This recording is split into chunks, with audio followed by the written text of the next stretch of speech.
babu tsohuwar ƙasa sai tsohon duwan, babu tsohuwar ƙasa sai tsohon shugaban ƙasa. Ƙasa ba ta tsuha sai dai matsayinka kai ya zama na ya tsuha. Yayan uwa, ƙasar Nijar alherin da ya kamata ta bada ta ba kowane yare, ta ba kowane yanki a matsayinta na ƙasa na uwa.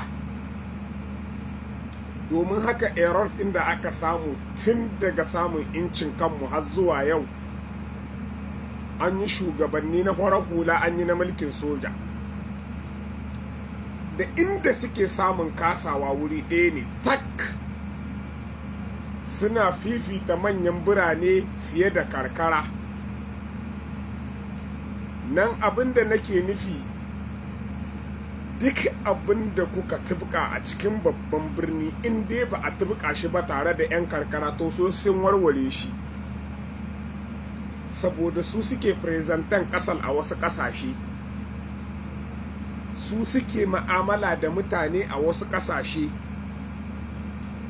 Domin haka a nan abin shine yanzu siyasa da karan kanta siyasa ta kawo gudunmuwa, iya gudunmuwa, amma siyasa gudunmuwar da ta kawo manya ta ɗarme ma kai, manya ta taimaka ma. Babu wani sarki ko ciyaman ko wani wanda yake da wani matsayi wanda siyasa ta bar shi iya ta iya da kafar shi. Kowa siyasa ta mushi abin hawa, amma ne kuma babu wani karaman hukuma wadda a cikin ƙananan hukumomin da Allah ya bamu wanda za ka tar da sarkin garin iya ta iya ƙasa, babu shi ba. Amma me radda za a kai mishi wannan, shi ya kamata ya yi amfani da wannan damar da siyasa ta bashi, ya ce yayan uwa, an kama ni abin hawa na gani na gode, amma wagga karkarar tawa wannan ina kiran kowane yanki, kowane fanni, kowane yare, ban wadda ba kowa, magana karkara niki. Domin anan shine ya tsayar da su, ya ce musu to tunda Allah subhanahu wata'ala ya kawo ku a matsayina na sarki, kun kawo mini kaza, to wannan karkarar tawa akwai abubuwan da suka min karanci na matasa, nake so, na san ba abin da ya gagari gwamnati, wannan kuka na ne na wani ma, nake so a wannan karkarar tawa a samu matasa a koyar da su aikin hannu, ba kudin shayi ba,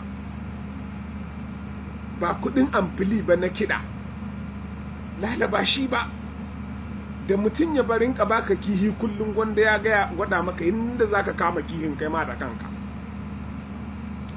Nan duk kasawar da gwamnatocinmu suka yi, duk shugabannin da aka yi a Nijar tun daga farkon independent ɗinmu har yau, kasawar da suka yi ce shine samar da matasa wanda za su yi aikin hannu a ƙauyuka da kuma karkara.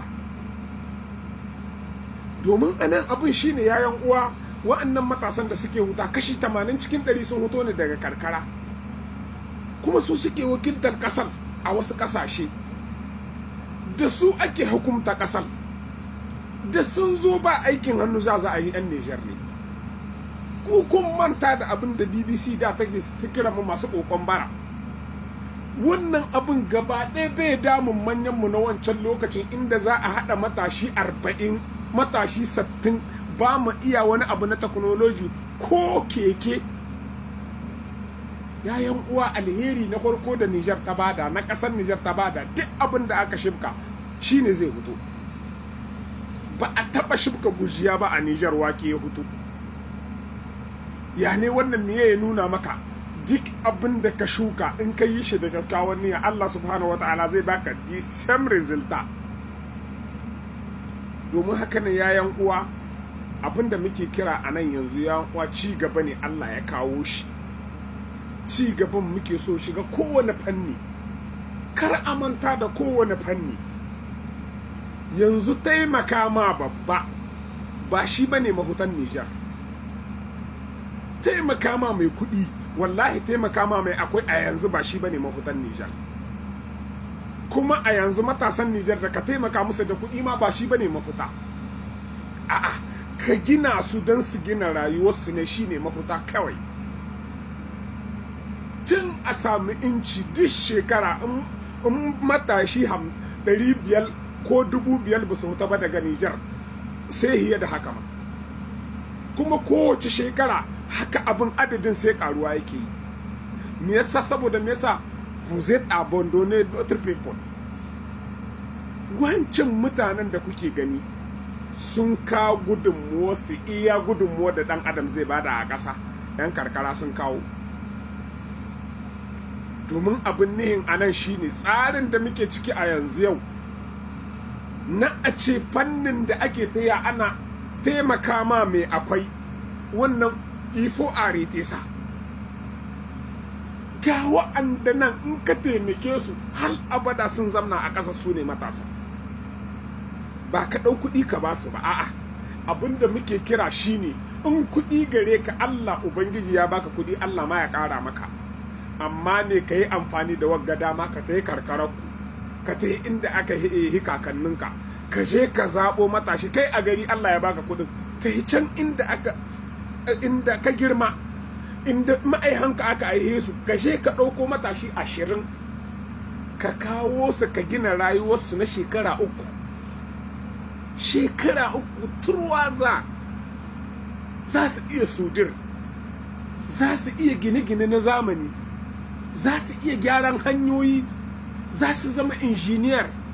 Ka ɗauki wanda bai karatunsa bai kai ba su zama likitoci.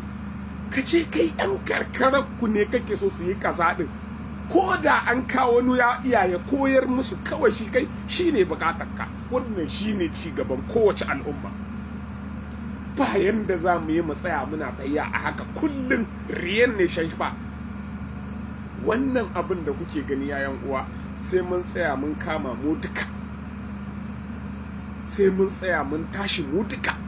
Ka dawo ga mu bugaje a yanzu in ka gani wallahi tallahi abin da bugaje muke yi masha Allah. In aka zo wajen wannan naɗi ko za a yi wani taro, in ka ga abin da al'umma za ta tara ma wancan mutumin, shin wannan kuɗi da ake tara ma mai akwai shi kuma in aka tara mai sai yi mursisi sai yi shiru a taɓa a zuba, ba zai zo bai yi bayani a ce to tun da Allah ya sa an zo gari karkara an kawo alheri, to abin da nake so nima a wannan karkarar ta tun da an naɗa ni matsayi kaza ina so in yi amfani da wagga damar.